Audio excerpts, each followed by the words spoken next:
जरा सोचो, आप हर रोज की तरह बस में स्कूल जा रहे हो, मगर एक दिन अचानक से आपकी बस का एक ट्रेन से एक्सीडेंट होता है और बस कुछ ही सेकंड्स में आपकी जिंदगी की कहानी खत्म हो जाए। बिल्कुल ऐसा ही हारुतो अमाकावा के साथ होता है, जिसकी स्कूल जाते हुए बस एक्सीडेंट में मौत हो जाती है और उसे अपने आखिरी लम्हों में जिस लड़की से वो प्यार करता था उससे किया हुआ प्रॉमिस याद आता है कि वो हमेशा उसके साथ रहेगा और उसे कभी अकेला नहीं छोड़ेगा। मगर मरने के बाद जब दोबारा से उसकी आंख खुलती है तो वो देखता है कि वो एक नई दुनिया में है और अब उसका नाम रियो है।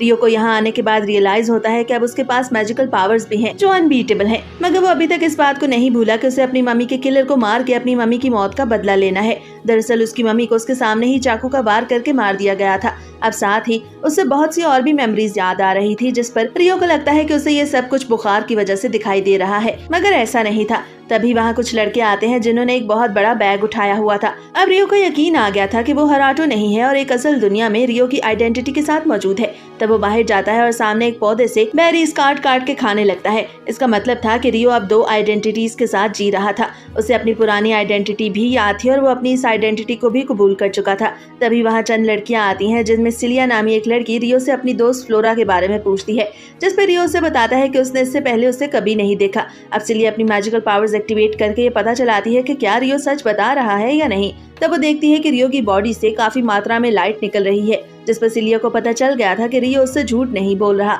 अब वो रियो को सिल्वर कॉइन्स का एक छोटा सा बैग देती है जो रियो के सच बोलने का इनाम था। अब रियो उन कॉइन्स का वो छोटा सा बैग लेके वापस अपने घर की तरफ भागता है ताकि वो अपने दोस्तों को बता सके। लेकिन वो जैसे ही अपने घर में दाखिल होता है तो कोई उस पर हमला कर देता है और चाकू उसके सीने में घोंपने की कोशिश करता है, मगर रियो वो सिल्वर कॉइन्स का बैग अपनी शर्ट के अंदर वहीं छुपाया हुआ था, इसलिए चाकू उसकी बॉडी में नहीं घुसता और रियो बच जाता है। रियो देखता है कि उसके सभी दोस्त जमीन पे मुर्दा पड़े हुए हैं। अब तभी वहाँ पर एक लड़की अपीयर होती है जो रियो को हुराटो के नाम से पुकारती है और उसे उसकी मैजिकल पावर्स को एक्टिवेट करने के बारे में बताती है। अब हुराटो ऐसा ही करता है और उस असैसिन को धिक्का देता है और उसे दूर गिरा देता है। इसके बाद वो कराटे टेक्निक का इस्तेमाल करता है जो उसने अपनी पिछली जिंदगी में सीखा था और उस असैसिन के हमलों को डॉज करते हुए उसके फेस पे जोर से किक करता है। अब एक बच्चे से इस तरह हारते हुए उस असैसिन को गुस्सा आ रहा था। अब रियो पे हमला करने के लिए दोबारा आगे बढ़ता है, मगर रियो इस बार भी उसके बाजू को घुमा के उसे अपने से दूर करता है। अब जब रियो उस असैसिन को जमीन पे गिरा लेता है और उसे मारने ही लगता है तो उसे एक लड़की की आवाज आती है। तब उसे पता चलता है कि वो बड़ा सा बैग जो वो लड़के उसके घर में लेके आए थे उसमें कोई और नहीं बल्कि प्रिंसेस फ्लोरा ही थी। अब प्रिंसेस फ्लोरा अपने आसपास गिरे हुए उन सभी लड़कों को जख्मी हालत में देख के बेहोश हो जाती है। ये देख के रियो को कुछ समझ में नहीं आता कि वो अब क्या करे। तब वो प्रिंसेस फ्लोरा को अपने कंधों पे उठा के बाहर आ जाता है और उन लड़कियों के पास चला जाता है जो फ्लोरा का पूछने उसके पास आई थी। तब फ्लोरा की बहन क्रिस्टीना ये समझती है कि फ्लोरा को रियो ने किडनैप किया था और वो इस सब का जिम्मेदार रियो को समझते हुए उसे मारने लगती है। अब एक और लड़की विनेसिया रियो को चाकू दिखाती है और उसे अपने साथ महल में चलने को बोलती है। अब दूसरी तरफ गार्ड्स ने उस असैसिन को पकड़ लिया था और इससे पहले कि वो उस असैसिन से कुछ उगलवाते वो असैसिन कुछ जहरीला खा के अपनी जान दे देता है। उधर रियो को महल में ले जाके वहाँ का प्रिंस जिसका नाम चार्ल्स था मारने लगता है ताकि वो रियो से ये कन्फेस करवा सके कि फ्लोरा को उसने किडनैप किया था। दरअसल ये सभी कुछ चार्ल्स की अपनी लापरवाही की वजह से हुआ था और इसीलिए वो इस सब का सारा इल्जाम रियो पे डालना चाहता था। दूसरी तरफ अब फ्लोरा को भी होश आ गया था और वो बताती है कि रियो ने उससे किडनैप नहीं किया था बल्कि उसकी जान बचाई थी। वो फौरन रियो को रिहा करने का ऑर्डर करती है, मगर चार्ल्स अब भी रियो को मारे ही जा रहा था ताकि वो अपनी लापरवाही का इल्जाम रियो पे डाल सके। अब इधर रियो इतनी ज्यादा मार खाने के बाद बहुत जख्मी हो गया था। तब वहाँ पर फ्लोरा भी आ जाती है और रियो की ये हालत देख के शॉक्ड हो जाती है। वो सोल्जर्स को रियो को रिहा करने का बोलती है और बताती है कि उसे बचाने वाला रियो ही था। अब ये सुन के चार्ल्स सोल्जर्स को रियो की रस्सी खोलने का बोलता है और जब रियो की रस्सी खुलती है तो एकदम से जमीन पे गिर जाता है क्योंकि वो काफी ज्यादा मार खाने की वजह से अब जख्मी था और इसी कारण वो बेहोश हो गया था। इसके बाद जब रियो को होश आता है तो वो देखता है कि उसके पास सिलिया खड़ी है जो उसे इस सब के लिए माफी मांगती है और उसे बताती है कि किंगडम का किंग रियो से मिलना चाहता है।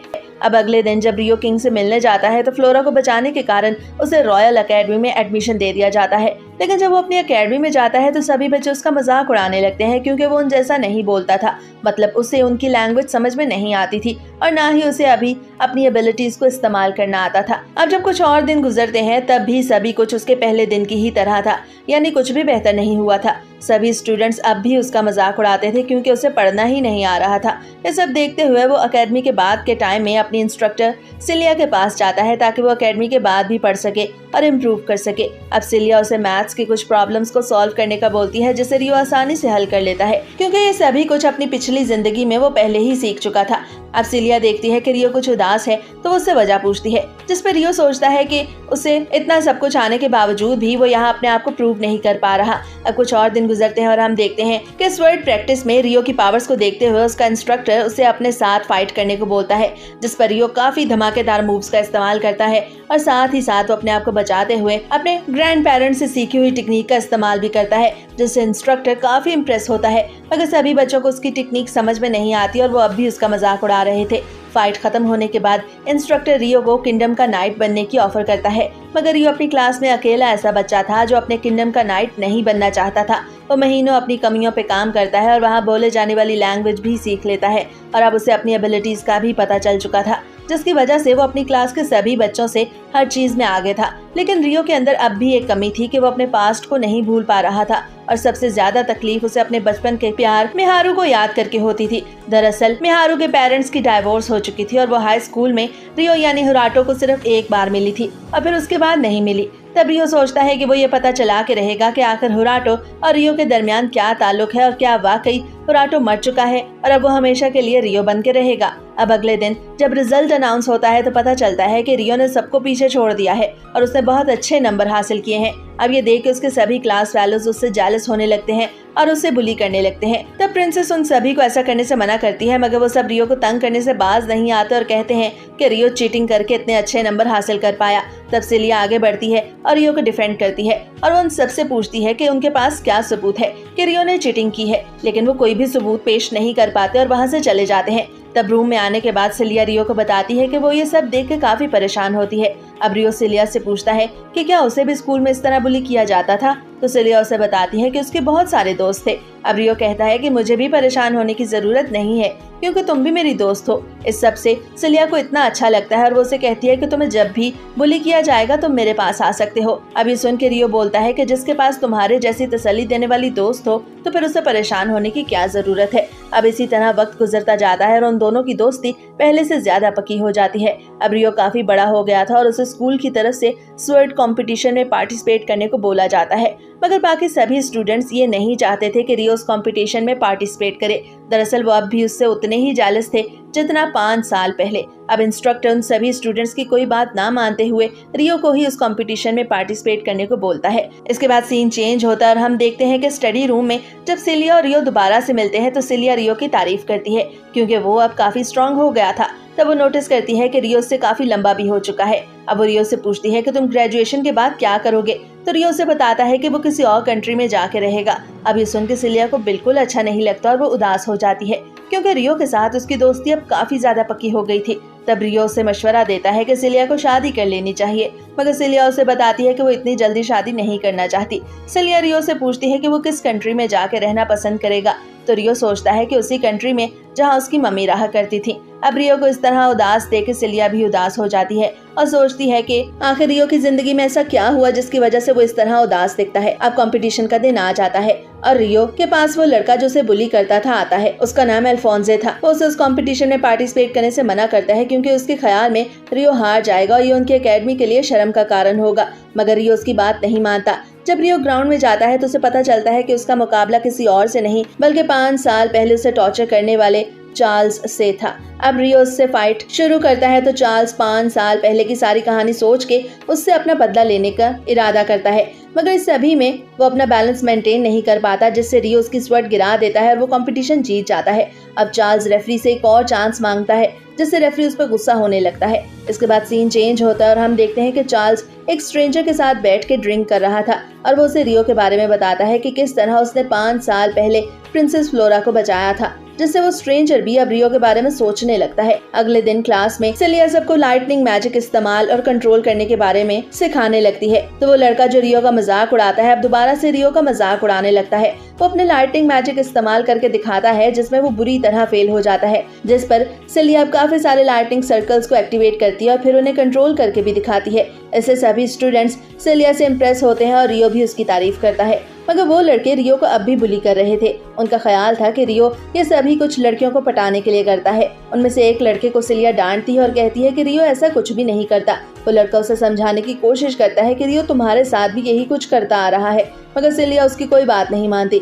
अब ये सब कुछ प्रिंसेस फ्लोरा भी देख रही थी और वो इस सभी का जिम्मेदार खुद को समझती है, क्योंकि उसी के कारण रियो ये सब कुछ बर्दाश्त कर रहा था। अब कुछ दिनों के बाद वो सभी एक चैलेंज कंप्लीट करने जंगल में जाते हैं, जहाँ पर अल्फोंसे सभी को बताता है कि उन्हें ये मिशन कंप्लीट करना होगा और उसने अपर क्लास के लोगों से इस मिशन की सारी इन्फॉर्मेशन हासिल कर ली है। अब वो रियो को सारा सामान उठाने को बोलता है, क्योंकि रियो कोई भी मैजिक नहीं कर सकता था, जिस पर रियो आसानी से मान जाता है। ये देख के फ्लोरा को उसके लिए अच्छा नहीं लगता और वो उसकी मदद करने के बारे में सोचती है, मगर रियो उसे मना कर देता है। अब वो सभी अपने मैजिक का इस्तेमाल करके गॉब्लिन्स को हरा देते हैं और साथ ही रियो का मजाक उड़ाने लगते हैं, क्योंकि वो किसी भी तरह का मैजिक इस्तेमाल करने की एबिलिटी नहीं रखता था। मगर उन सब में सिर्फ रियो ही एक वो शख्स था जिसने ये नोटिस किया कि कोई उन्हें पेड़ के पीछे से छुप के देख रहा है। अब तभी वो सब एक ऐसी जगह पहुंचते हैं जहां पर नीचे एक बहुत बड़ा खड्डा था। अब वहां पर ऑर्क्स का एक ग्रुप आ जाता है और वो उन सभी स्टूडेंट पे हमला करने लगते हैं, जिससे रियो खुद को आसानी से बचा पा रहा था। मगर उन ऑर्क्स का एक तीर अल्फोंसे के पैर में लग जाता है, जिससे अल्फोंसे एक स्टूडेंट से टकराता है और वो स्टूडेंट उसे धिक्का देता है और अल्फोंसे फ्लोरा से टकराता है।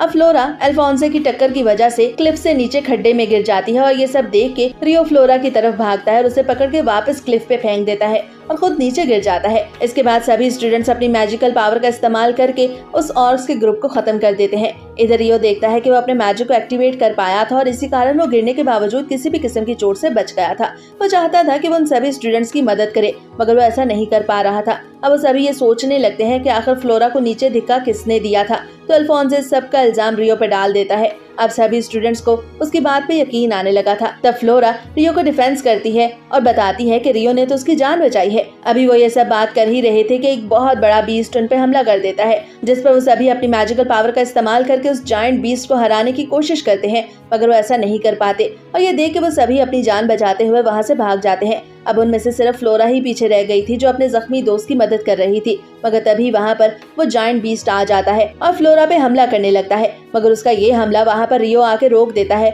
और उससे फाइट करता है। दरअसल रियो ने अपनी मैजिकल पावर को एक्टिवेट कर लिया था और इसी कारण वो अपनी स्पीड भी बढ़ा लेता है और उस जायंट बीस्ट के सभी हमलों को डॉज करते हुए उसका बाजू काट देता है। ये देख के उस जायंट बीस्ट को रियो पे काफी गुस्सा आता है और वो एक जोरदार जंप लगाता है ताकि नीचे आते समय वो काफी ताकत से रियो पे हमला कर सके, मगर रियो खुद को उसके हमले से भी बचा लेता है और अब उस जायंट बीस्ट के बाजू पे चढ़ के उसके फेस की ओर भागने लगता है और अपनी स्वर्ड से उस पे अटैक करके उसे गिरा देता है। यानी उस जायंट बीस्ट का काम रियो ने तमाम कर दिया था। अब सभी स्टूडेंट्स वहाँ पर आ जाते हैं और फ्लोरा को देखने लगते हैं कि क्या वो ठीक है भी या नहीं, मगर रियो अब मजीद किसी फाइट में नहीं पड़ना चाहता था और ना ही वो फ्लोरा को बचाने का क्रेडिट लेना चाहता था, इसलिए वो सभी को अवॉइड करके वहाँ से चला जाता है। अब तभी वहाँ पर आसमान से उड़ते हुए एक स्ट्रेंजर आता है जो रियो को देख के खुश हो रहा था। दरअसल वो इतने कम उम्र स्टूडेंट की मैजिक एबिलिटी से काफी इम्प्रेस था, क्योंकि रियो ने बहुत आसानी से अपनी मैजिकल पावर को एक्टिवेट कर लिया था। अब ये स्ट्रेंजर कौन था ये हमें आगे जाके पता चलेगा। अब दूसरी तरफ सिलिया जब अपने हेडमास्टर से बात करने जाती है तो कमरे से बाहर उसे हेडमास्टर की आवाज सुनाई देती है,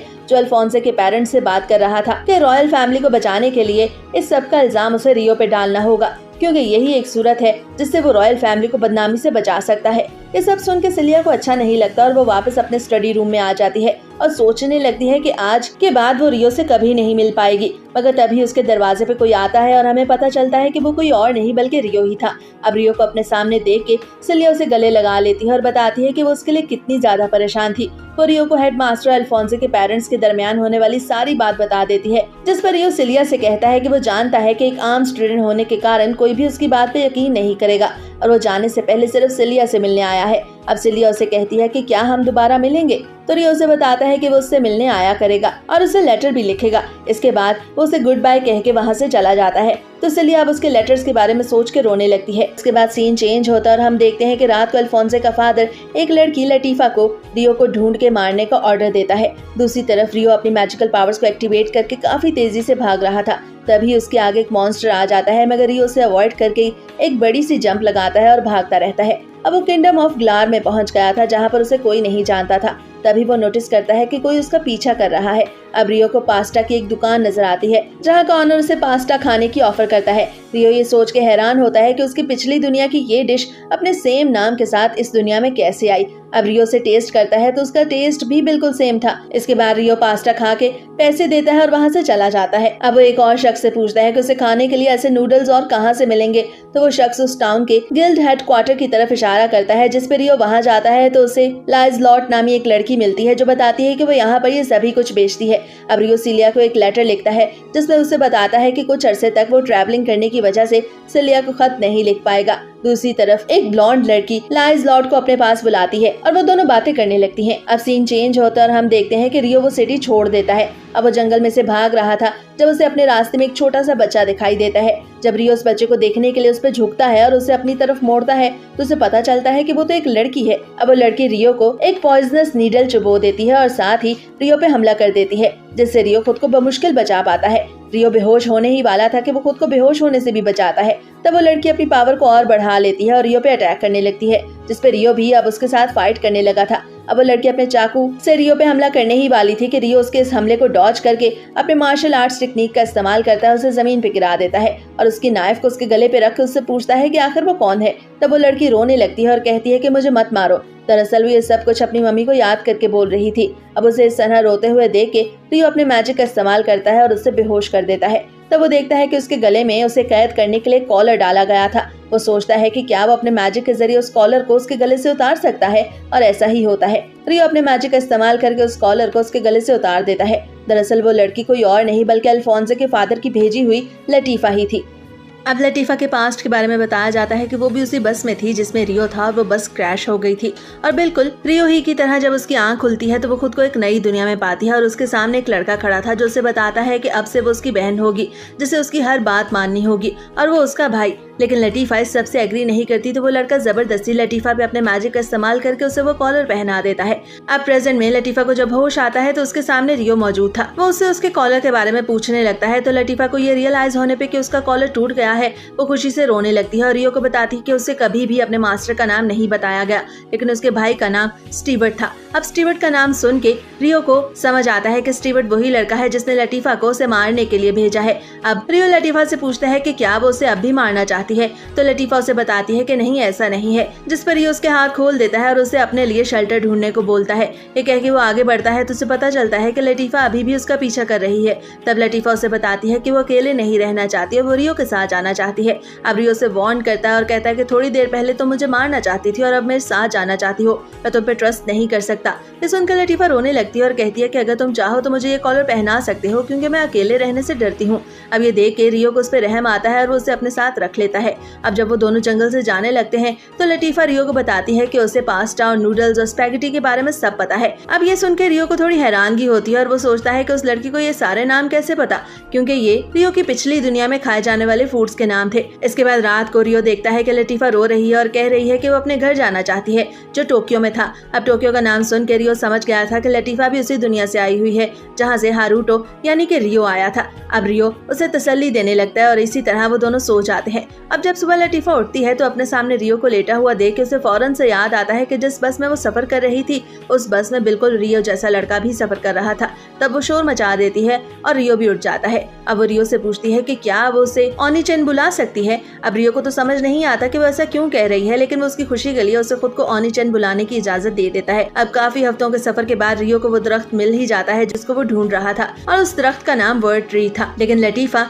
वो दरख्त नहीं देख पा रही थी। अब रात को वो दोनों उसी जंगल में सो जाते हैं तो लतीफा को बुरे ख्वाब आने की वजह से रियो अपना स्पिरिट मैजिक इस्तेमाल करता है ताकि वो आराम से सो सके। लेकिन तभी वहाँ पर 3 लड़कियां आती हैं जो रियो पे अटैक करती हैं और लतीफा को इस तरह स्पिरिट आर्ट मैजिक के साथ सोता हुआ देख के उन्हें लगता है कि रियो ने उसे किडनैप किया है, जिस पर वो अपने इलेक्ट्रिक शॉक मैजिक का इस्तेमाल करके रियो को बेहोश कर देती हैं और अपने साथ ले जाती हैं। अब जब रियो को होश आता है तो उसे पता चलता है कि वो मैजिक वाटर में तैर रहा है और उसके सामने एक लड़की मौजूद है। वो उस लड़की से उसके बारे में पूछता है तो वो लड़की उसे बताती है कि वो अपने बारे में तो नहीं जानती लेकिन वो रियो की असल आइडेंटिटी के बारे में जरूर जानती है। उसे बताती है कि उसका नाम हारूटो है। तब रियो से पूछता है कि उसे ये सब कैसे पता, तो उसे बताती है कि उसकी सोल रियो की सोल से कनेक्टेड है और रियो को बहुत जल्द उस सब के बारे में पता चल जाएगा। अब वो लड़की डिसअपियर होने से पहले रियो को गले लगाती है। तब हमें पता चलता है कि रियो तो एक ख्वाब देख रहा था और होश में आने पे सबसे पहले लतीफा आके उसके गले लगाती है। तब आसपास मौजूद वो सभी लड़कियां रियो से अपने किए की माफी मांगने लगती हैं। रियो को पता चलता है कि गांव के सभी एल्डर्स उससे कल मिलेंगे और ये सब उसे उर्सुला नामी एक बूढ़ी औरत बताती है। इसके बाद सभी लड़कियां वहां से चली जाती हैं। अब अगले दिन रियो गांव के एल्डर्स से मिलने उसी दरख्त के अंदर जाता है जिसे ढूंढते हुए वो वहां आया था। तब वहां उसे 3 एल्डर्स मिलते हैं जो उन लड़कियों की तरफ से एक बार फिर से रियो से माफी मांगते हैं। तब रियो कुछ वक्त के लिए उनके साथ रहने की इजाजत मांगता है तो वो सब उसकी इजाजत दे देते हैं। अब तभी वहाँ पर वर्ड ट्री की स्पिरिट लेडी ड्राइस भी आ जाती है और वो रियो को इन्वेस्टिगेट करने लगती है। तब वो रियो को बताती है कि उसके अंदर एक ऐसी स्पिरिट है जो काफी रेयर है जिसकी वजह से रियो अपना मैजिक इस्तेमाल नहीं कर पाता। तब रियो को रियलाइज होता है कि आखिर सारे वक्त तक वो क्यों अपने मैजिक को एक्टिवेट नहीं कर पाया। अब लेडी ड्राइस उसका फेस अपने हाथों में लेती है और उसे बताती है कि उसकी बॉडी में काफी ज्यादा मात्रा में मैजिकल फ्लूइड मौजूद है। अब ये सुन के सभी एल्डर्स हैरान होते हैं और उन्हें लगता है कि रियो एक जादूगर है। दरअसल ये किसी भी इंसान को दिया जाने वाला सबसे अच्छा टाइटल था। अब रियो वहाँ से वापस आता है तो उसे पता चलता है कि उसके लिए एक शानदार कमरा तैयार किया गया है। अब वो तीनों लड़कियां जिन्होंने रात को रियो पे अटैक किया था अब से उसके साथ रहेंगी। तभी उर्सुला वहाँ आती है और कहती है कि ये सब उसी का प्लान था। दरअसल वो चाहती थी कि रियो उनके गांव के ट्रेडिशंस के बारे में ज्यादा से ज्यादा जाने और लतीफा को भी टाइम स्पेंड करने के लिए अच्छी दोस्तें मिल जाएं।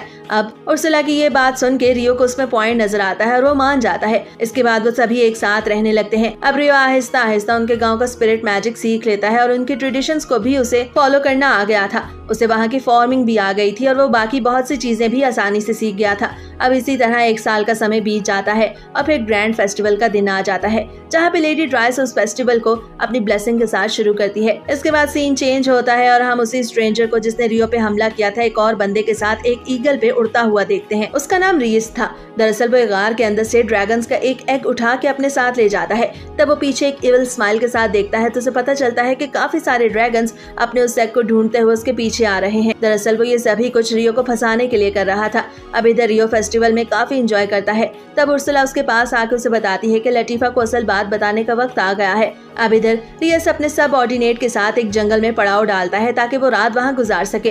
वो अपने सब ऑर्डिनेट को बताता है कि उसे इन्वेस्टिगेशन करने आगे जाना होगा, लेकिन वो अपने सब ऑर्डिनेट को एक स्टोन देता है जिससे उसे उसकी लोकेशन पता चल सकेगी। अब उसका सब ऑर्डिनेट उस स्टोन को निगल लेता है।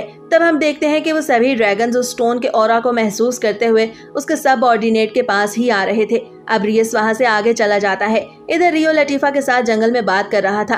तब लतीफा उसे बताती है कि उसे यहाँ पे रह के काफी मजा आ रहा है और उसने बहुत सारे दोस्त बना लिए हैं। अभी सुन के रियो को बहुत अच्छा लगता है, लेकिन वो उसे बताता है कि वक्त आ गया है कि हमें जुदा होना होगा और तुम मेरे साथ मजीद नहीं रह सकती। ये सुन के लतीफा को बुरा लगता है और वो रोते हुए वहाँ से चली जाती है। इधर हमें पता चलता है कि रियस ने अपने साथी को धोखा दिया था और वो जंगल के अंदर इन्वेस्टिगेशन करने नहीं बल्कि उन ड्रैगन्स के गार में वापस पहुंच गया था, जहाँ पर वो उनके रखे हुए अंडों को अपने पास कलेक्ट करने लगता है। अब इधर लेडी ड्राइस सभी को ड्रैगन्स के आने के बारे में वार्न करती है तो सभी डेमी ह्यूमंस सर्च करने के लिए जंगल में निकल जाते हैं। तब वो देखती हैं कि जंगल में एक बंदा ईगल के साथ मौजूद है। अब जब रियस का सबऑर्डिनेट ये देखता है कि वहाँ पे सभी डेमी ह्यूमंस उसकी तरफ आ रही हैं, तो वो उनके अटैक से खुद को बचाते हुए वहाँ से उड़ के भाग जाता है। मगर अब ऊपर ड्रैगन्स उसकी तरफ बढ़ने लगती हैं। दरअसल वो स्टोन जो रियस ने अपने सबऑर्डिनेट को खाने के लिए दिया था, ड्रैगन्स उसी स्टोन की वजह से उस सबऑर्डिनेट को ढूंढ पाई थी। और अब रियस का सबऑर्डिनेट खुद को ड्रैगन्स के अटैक से बचाते हुए आगे बढ़ने लगता है। मगर इधर रियस सभी अंडों को कलेक्ट करने के बाद अपने मैजिक से अपने सबऑर्डिनेट के स्टोन को तोड़ देता है, जिससे उसका सबऑर्डिनेट ईगल से नीचे गिर जाता है, क्योंकि उसकी हार्ट बीट रुक गई थी।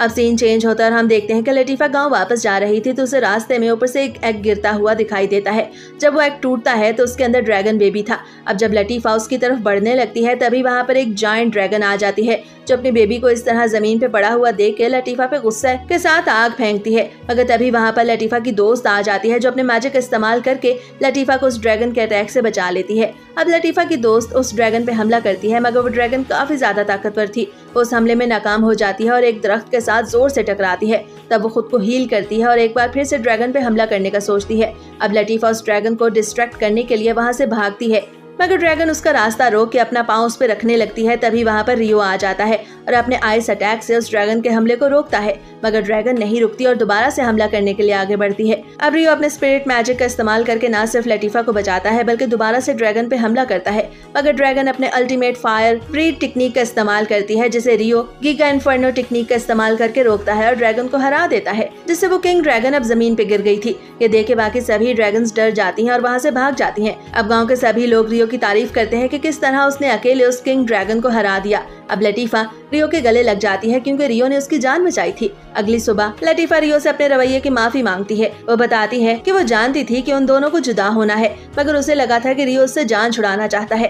तब रियो उसके सर पे हाथ रखता है और बोलता है कि वो अपनी छोटी बहन से जान कभी नहीं छुड़ाना चाहेगा। अब रियो से बताता है कि वो उस गांव को छोड़ के इसलिए जा रहा है ताकि वो वापस अपनी जगह पे जा सके जहाँ पर उसकी मम्मी पापा रहा करते थे। अब रियो के बारे में ये सब जान के लतीफा उससे अपने बारे में बताने लगती है कि किस तरह वो पहले एक और दुनिया में रहा करती थी और फिर पुनर्जन्म होने के बाद वो जापान से यहाँ आ गई।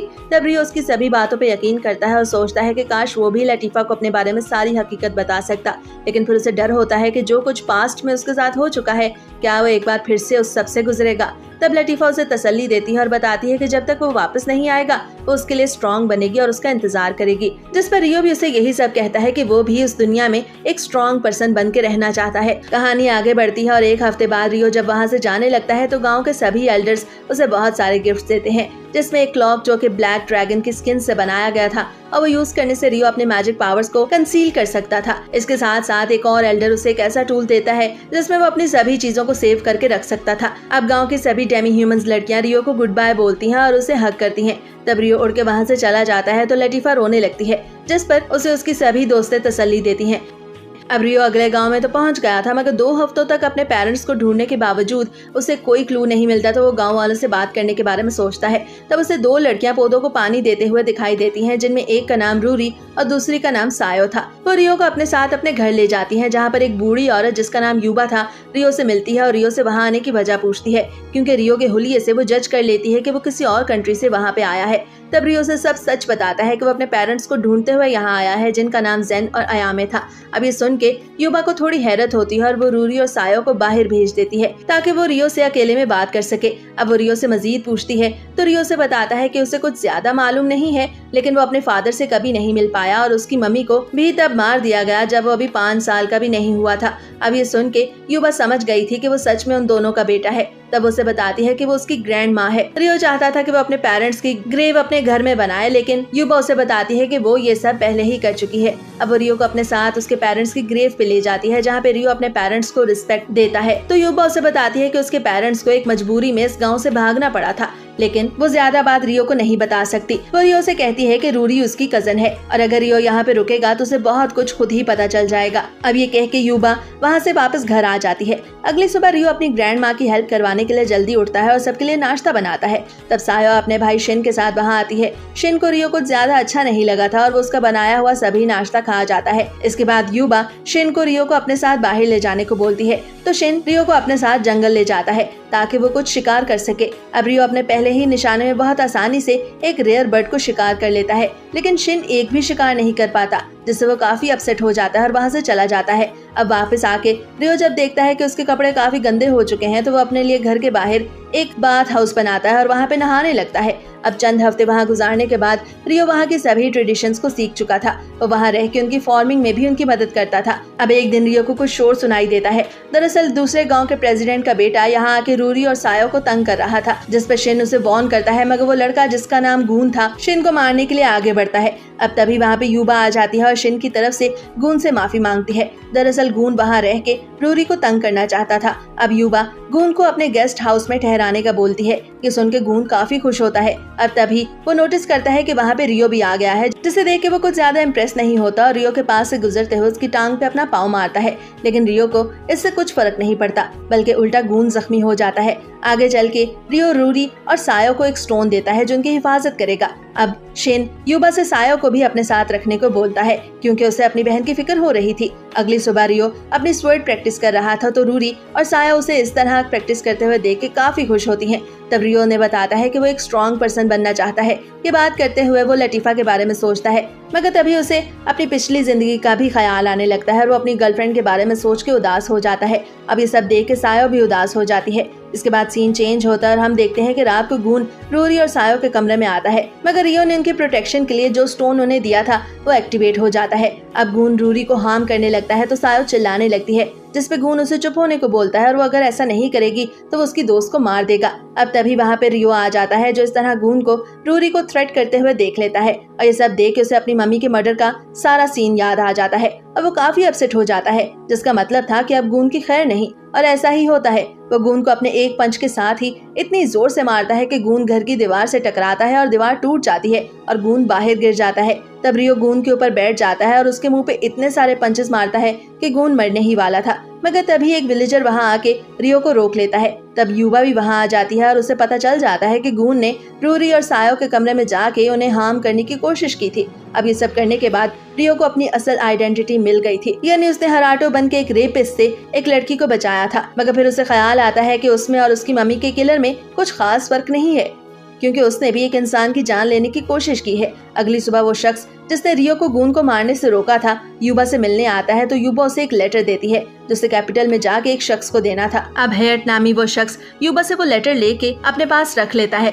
और गून को भी अपने साथ प्रिजन में डालने के लिए ले जाता है, तो रियो भी उसके साथ आता है। अब कैपिटल में घूमते हुए रियो और सायो को एक शॉप ऑनर कुछ खरीदने को बोलती है। दरअसल उस शॉप ऑनर को लगा था कि रियो और सायो एक दूसरे को डेट कर रहे हैं। तब सायो शॉप ऑनर को बताती है कि वो डेट नहीं कर रहे, तो शॉप ऑनर उन्हें कहती है कि वो दोनों एक दूसरे के साथ काफी क्यूट लगते हैं। अब रियो सायो के लिए एक हेयर पिन लेके उसके पैसे देता है, तो जाते हुए शॉप ऑनर सायो से कहती है कि वो रियो का दिल किसी भी तरह से जीत ले और उसे किसी और लड़की का मत होने दे। इसके बाद रियो और सायो अब आगे बढ़ने लगते हैं तो उन्हें कुछ शोर सुनाई देता है और पास जाने पर उन्हें पता चलता है कि एक आदमी एक लड़की को किडनैप कर रहा है। लेकिन तभी रियो वहाँ पहुँच जाता है और उस लड़की को उस आदमी से बचा लेता है। अब जब उस लड़की का गार्ड वहाँ पे आता है तो उसे पता चलता है कि रियो ने उसके मास्टर की बेटी को बचा लिया है और इसीलिए अब वो रियो को उस लड़की के बाप यानी अपने मास्टर से मिलवाने ले जाता है। इधर उस लड़की के बाप जिसका नाम गूकी था उससे मिलने हयाट आता है और उसे युवा का खत देता है जो युवा ने गूकी के लिए ही लिखा था। अब खत पढ़ के गूकी काफी हैरान होता है। तब वो हेड से रियो को मिलवाने का बोलता है, लेकिन रियो को तो पहले ही उसका गार्ड वहाँ पे ले आया था।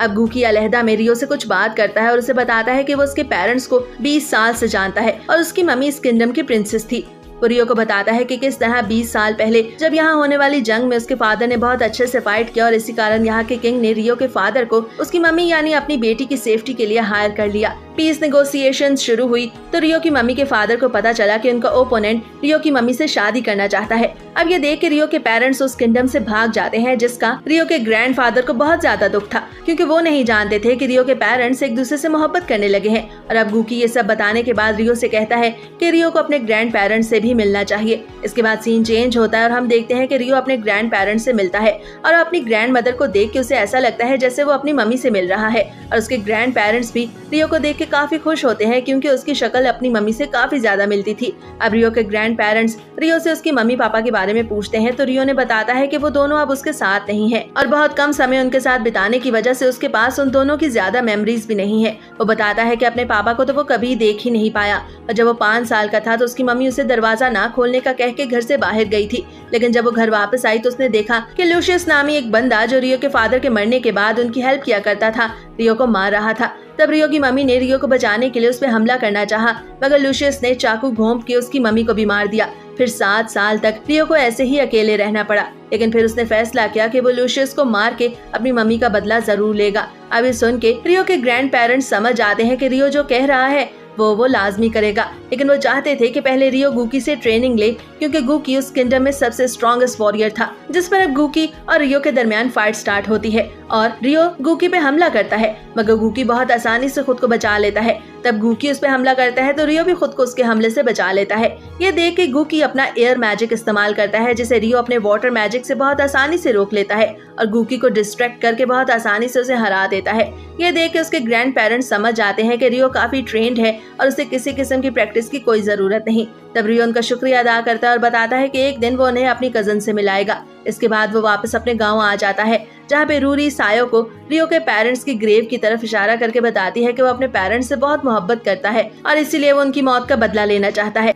इसके बाद सीन चेंज होता है और रियो को दोबारा से उस विलेज को छोड़ के आगे बढ़ना था, मगर उसे समझ में नहीं आ रहा था कि वो सायो को इस बारे में कैसे बताए। तब एक सुबह जब सायो अपनी टेक्निक का इस्तेमाल करते हुए पौधे लगा रही थी तो उसके पास रियो आता है और उससे कहता है कि मेरे जाने के बाद तुम इन सबको अच्छे से समझाना। अब ये सुन के सायो को कुछ समझ में नहीं आता कि आखिर रियो कहाँ जा रहा है। तब रियो उसे बताता है कि वो एक बार फिर से गांव छोड़ के जा रहा है। अब ये सुन के सायो की आंखों में आंसू आ जाते हैं। अब वो रियो से कुछ भी नहीं कहती। अब रात हो जाती है तो सायो को इस तरह रोते हुए देख के शिन उससे वजह पूछता है, जिस पे सायो उसे कुछ नहीं बताती। तो शिन समझ जाता है कि सायो रियो की वजह से रो रही है, लेकिन सायो शिन को बताती है कि रियो ने कुछ भी नहीं किया। दरअसल वो उसके गाँव छोड़ के जाने की वजह से सैड हो रही है। सायो सोचती है कि उसे रियो के साथ रहने के लिए खुद को स्ट्रॉन्ग बनाना होगा, इसलिए वो दिन के वक्त काम करती थी और रात को स्वॉर्डमैनशिप की प्रैक्टिस करती थी और इसी तरह 6 महीनों में उसने स्वॉर्ड चलानी सीख ली थी। अब एनुअल फेस्टिवल के दिन वो रियो से अलहदा बात करती है और उससे अपनी मोहब्बत का इजहार कर देती है, मगर रियो से बताता है कि वो उससे मोहब्बत नहीं कर सकता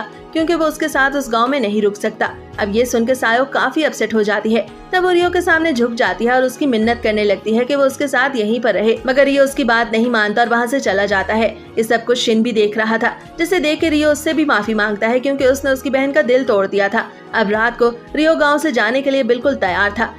तब गांव से बाहर जाते समय उसे दोबारा से सायो मिलती है। इसके बाद फ्लैशबैक में दिखाया जाता है कि गूकी सायो से मिलता है और उससे कहता है कि अगर तुम रियो से मोहब्बत करती हो तो उसे इस गांव से जाने दो। इसलिए सायो ने खुद को समझा लिया था। अब प्रेजेंट में वो रियो से कहती है कि मैं तुम्हें कभी नहीं भूलूंगी और तुम्हारे वापस आने तक खुद को इतना स्ट्रॉन्ग बनाऊंगी ताकि तुम्हारे साथ रह सकूं। ये कह के वो रियो को गुड बाय करती है। अब रियो वापस लटीफा से मिलने उसके गांव आ जाता है। लटीफा रियो को देख के उसे हग करती है और बहुत खुश होती है। तब सभी एल्डर्स भी वहाँ उससे मिलने आते हैं। इसके बाद सीन चेंज होता है और हम देखते हैं कि रियो अपने कमरे में सो रहा था। जब उसकी आंख खुलती है तो उसे अपने सामने एक लड़की दिखाई देती है। अब वहाँ पर बाकी सभी लड़कियां भी आ जाती हैं। अब रियो को इस तरह एक लड़की के साथ देख के वो काफी हैरान होती हैं। तब रियो उस लड़की से पूछता है कि आखिर वो यहाँ पे कैसे आई और वो कौन है, जिस पर वो लड़की से बताती है कि वो हारूटो की बॉडी से कनेक्टेड एक स्पिरिट है और वो हारूटो को बहुत अच्छे से जानती है। अब सभी लड़कियां हारूटो का नाम सुन के हैरान थी। वो रियो से पूछती हैं कि आखिर हारूटो कौन है। अब रियो को समझ नहीं आ रहा था कि वो इस सब का क्या जवाब दे। तब वो लड़की रियो से कहती है कि वो अपने सभी मेमोरीज को भूल चुकी है, इसलिए उसे उसका जो भी नाम पसंद आए वो रख सकता है। तब रियो से अपना नाम बताता है, जिसपे वो लड़की उसे बताती है कि वो अपनी टेलीपैथी टेक्निक का इस्तेमाल कर रही है और वो जानती है कि वो हारूटो से बात कर रही है। अब रियो उसकी खूबसूरती को देखते हुए उसका नाम अशिया रखता है, क्योंकि अशिया बहुत ही खूबसूरत दिखती थी और उसने बहुत ही खूबसूरत ड्रेस भी पहना हुआ था। इसके बाद सभी लड़कियां रियो को सलाह देती हैं कि उसे ये सभी कुछ लेडी ड्राइस को भी बता देना चाहिए, जिस पर रियो लेडी ड्राइस को अशिया के बारे में बताता है। तो लेडी ड्राइस अशिया से पूछती है कि उसे कौन कौन सी टेक्निक्स आती हैं, क्योंकि अशिया को कुछ भी याद नहीं था कि वो किस मैजिक में सबसे ज्यादा माहिर है। तब वो बताती है कि वो सभी टेक्निक्स का इस्तेमाल कर सकती है, जिस पर वो सभी बाहर ग्राउंड में आ जाते हैं ताकि वो ये देख सके कि अशिया किस मैजिक में ज्यादा माहिर है। इसलिए रियो अपने मैजिक का इस्तेमाल करता है और अशिया से फाइट करने लगता है, मगर अशिया हर चीज में रियो पे भारी पड़ रही थी। तब रियो अपने आइस मैजिक का इस्तेमाल करता है तो अशिया फौरन ही डिसअपियर हो जाती है और रियो के पीछे आ जाती है। इसके बाद अशिया अपने आइस मैजिक का इस्तेमाल करती है, जिसे रियो अपने फायर मैजिक से रोक देता है। अब रियो के पास अपना सबसे अल्टीमेट मूव ही बाकी बचा था, इसलिए वो अपने टॉर्नेडो टेक्निक का इस्तेमाल करता है, मगर अशिया उससे भी खुद को बहुत आसानी से बचा लेती है। अब ये सब देखते हुए लेडी ड्राइस उस फाइट को रोक देती है, क्योंकि इस तरह बहुत ज्यादा तबाही हो रही थी। लेडी ड्राइस को पता चल गया था कि अशिया को सभी टेक्निक्स का इस्तेमाल आता है, मगर वो अभी उन्हें सही से कंट्रोल करना नहीं जानती, इसलिए लेडी ड्राइस उसे उसकी टेक्निक्स और मूव्स का कंट्रोल सिखाना चाहती थी। अब रियो को पता चलता है कि उसके लिए एक अलहदा घर बना दिया गया है जहाँ पे वो रह सकेगा। ये सुन के सभी लड़कियां उदास हो जाती हैं, क्योंकि रियो ने उनके साथ टाइम स्पेंड नहीं किया था। अब लटीफा रियो से पूछती है कि आखिर वो स्पिरिट यानी अशिया उसे हारूटो क्यों बुलाती है। तो रियो से बताता है कि हारूटो उसका पुनर्जन्म से पहले का नाम है। अब ये सुन के लटीफा समझ जाती है कि रियो ने उसे अपना सच बता दिया है, जिस पर वो रियो को बताती है कि पिछले जन्म में वो भी रियो को अपना भाई बनाना चाहती थी और उसकी ये ख्वाहिश रियो के पुनर्जन्म के बाद पूरी हो गई। अब ये कह के लतीफा रियो को गले लगा लेती है क्योंकि कुछ देर के बाद रियो ने उस गाँव से भी चले जाना था। तब सभी एल्डर्स उसे दोबारा से गिफ्ट देते हैं जिसमें एक ऐसा टूल भी शामिल था जिससे रियो को उसकी लोकेशन का आसानी से पता चल सकता था।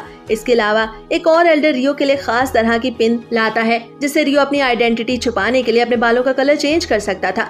तब रियो सभी लड़कियों को लतीफा का ख्याल रखने का बोल के वहाँ से चला जाता है। अब रास्ते में रियो एशिया को बताता है कि वो सिलिया से मिलने के लिए जा रहा है क्योंकि उसे अपना प्रॉमिस पूरा करना है। अब इधर सिलिया रियो का खत पढ़ने के लिए बाहर जाती है, तभी वहाँ चार्ल्स आ जाता है जो उसे कहता है कि आज रात को वो दोनों इकट्ठे हो जाएंगे। अब इस बात का क्या मतलब है ये आपको थोड़ी देर बाद पता चल जाएगा। अब 1 साल का समय बीत जाता है और रियो वापस सिलिया से मिलने उसकी सिटी पहुंच जाता है, जहां पहुंच के वो सबसे पहले अपने बालों का रंग चेंज करता है ताकि कोई भी उसे पहचान न सके। इसके बाद वो अपने उसी स्कूल में जाता है जिसके स्टडी रूम में सिलिया उससे मिला करती थी, लेकिन वहां जाकर उसे पता चलता है कि उसका स्टडी रूम तो बिल्कुल खाली है। अब रियो प्लान करता है कि वो किस तरह इस बात का पता चलाएगा कि सिलिया किधर है। इसके बाद सीन चेंज होता है और हम देखते हैं कि स्कूल के एक और स्टडी रूम में एक बंदा अपनी चेयर पे बैठा हुआ था। तभी वहाँ पर पीछे से अशिया आ जाती है जो उसे हिप्नोटाइज करती है और कमरे के दरवाजे से रियो एंटर होता है जो उस बंदे से सिलिया के बारे में पूछने लगता है। तो बंदा रियो को बताता है कि किंगडम में होने वाली फाइट की वजह से सिलिया को मजबूरी में चार्ल्स से शादी करनी पड़ रही है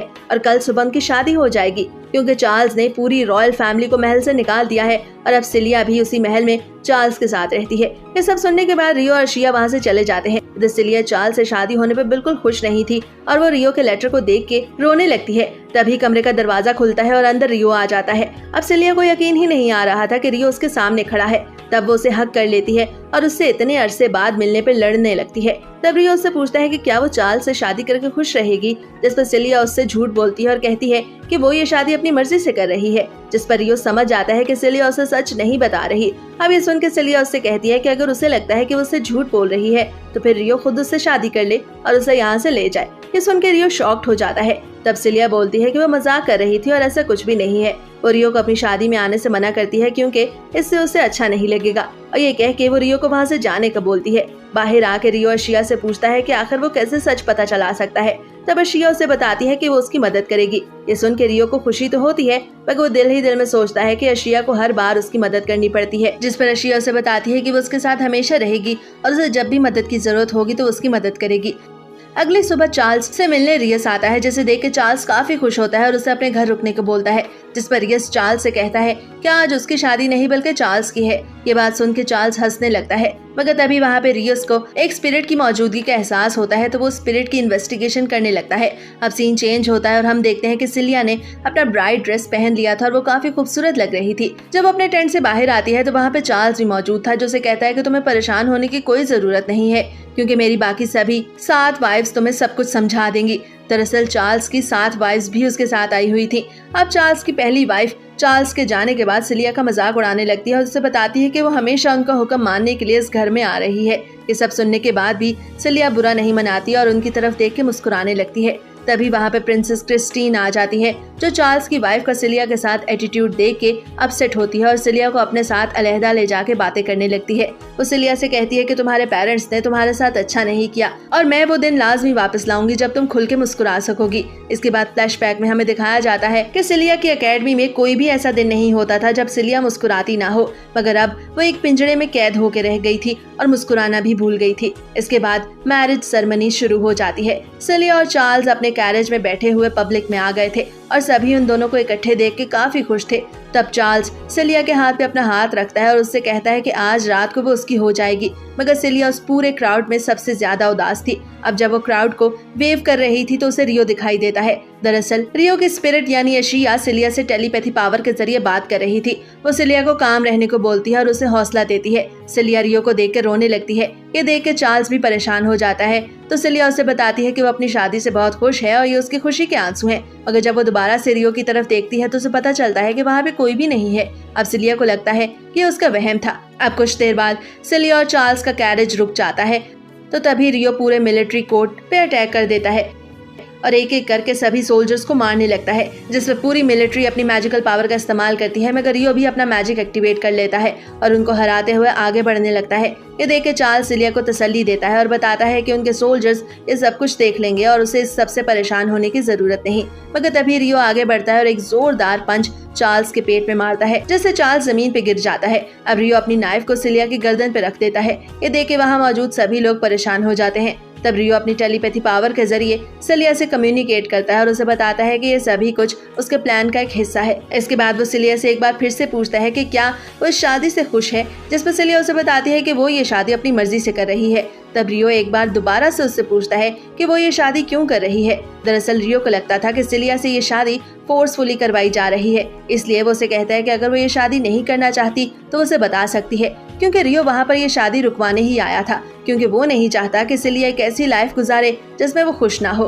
दरअसल वो अपनी पिछली जिंदगी में अपने प्यारों को खो चुका था और अब वो दोबारा से सिलिया को नहीं खोना चाहता था, क्योंकि वो उसके लिए उसका सब कुछ थी। अब रियो सिलिया से कहता है कि ये शादी करने के बाद तुम काफी उदास रहोगी, जिस पे सिलिया उससे कहती है कि अगर उसने ये शादी ना की तो बाकी सब उदास हो जाएंगे, इसलिए वो नहीं जानती कि उसे ये शादी करनी भी चाहिए या नहीं। तब रियो से कहता है कि अगर तुम ये शादी करना चाहती तो इस तरह उदास न होती, इसलिए अगर तुम चाहो तो मैं तुम्हें यहाँ से भगा ले जा सकता हूँ। इस तरह तुम्हारी फैमिली को कुछ भी नहीं पता चलेगा और ना ही उनसे कोई कुछ पूछेगा। तब सिलिया उससे कहती है कि अगर उन्होंने हमें पकड़ लिया तो क्या होगा, जिस पर रियो उसे तसल्ली देता है और बताता है कि ऐसा नहीं होगा। अब ये सब कुछ सुनने के बाद सिलिया कन्फेस करती है कि वो रियो के साथ यहाँ से भागना चाहती है। तब रियो अनाउंस करता है कि वो चार्ल्स की होने वाली ब्राइड को यहाँ से ले जा रहा है, तो ये कहते साथ ही वो आसमान की तरफ जंप करता है। अब ये सब कुछ देख के सिलिया की फैमिली परेशान हो जाती है। तब सिलिया उन्हें एक हल्की सी स्माइल देती है ताकि वो उन्हें बता सके कि वो बिल्कुल ठीक है, मगर उन्हें सिलिया की स्माइल से कुछ भी समझ में नहीं आता।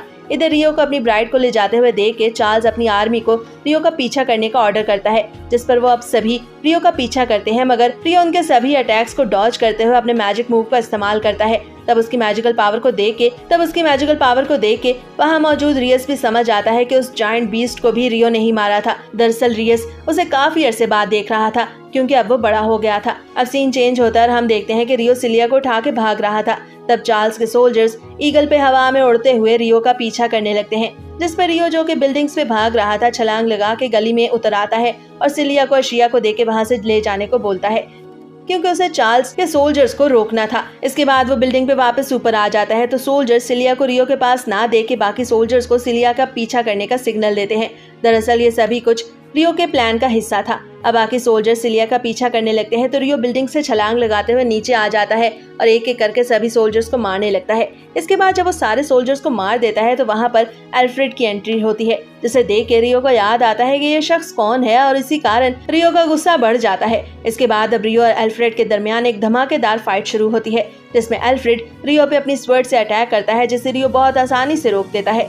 तब एल्फ्रेड अपनी स्वर्ड की मैजिकल पावर को एक्टिवेट करता है और रियो पर दोबारा से अटैक करता है, जिससे रियो खुद को बचा लेता है। दरअसल ये अटैक एल्फ्रेड ने रियो की आंखों पे किया था। अब रियो को हर बार अपने अटैक से बचते हुए देख के एल्फ्रेड को उस पे इतना गुस्सा आता है कि वो अपने सबसे अल्टीमेट अटैक का इस्तेमाल करता है, जिससे वहाँ पे एक बहुत तेज रोशनी चमकती है और किसी को कुछ नजर नहीं आता कि आखिर क्या हुआ। जब सब देखते हैं तो उन्हें पता चलता है कि एल्फ्रेड ने जिस जगह पे अटैक किया था वहाँ पर एक बहुत बड़ा खड्डा बन चुका है, जिसका मतलब था कि वो अटैक काफी ज्यादा स्ट्रॉन्ग था। एल्फ्रेड का ख्याल था कि उसके उस अटैक की वजह से रियो मर चुका होगा और वो अपने सोल्जर्स को भी रियो की बॉडी के बारे में इन्वेस्टिगेट करने को बोलता है। इसके बाद सीन चेंज होता है और हम देखते हैं कि सिलिया और अशिया दोनों ही रियो का इंतजार कर रही थी, लेकिन वहाँ पे काले गहरे बादल छाए हुए थे, जिससे उन्हें अच्छी फीलिंग नहीं आ रही थी। मगर तभी वहाँ पे रियो आ जाता है, जिसे देख कर सिलिया खुशी से उसे गले लगा लेती है और उससे कहती है कि अब से वो अपनी मर्जी की जिंदगी गुजारेगी। लेकिन जैसे ही वो ये अल्फाज बोलती है तब आसमान से हर तरफ काफी तेज रोशनी जमीन पे आती है और हमें पता चलता है कि 3 और लोग इस दुनिया में नए आए हैं,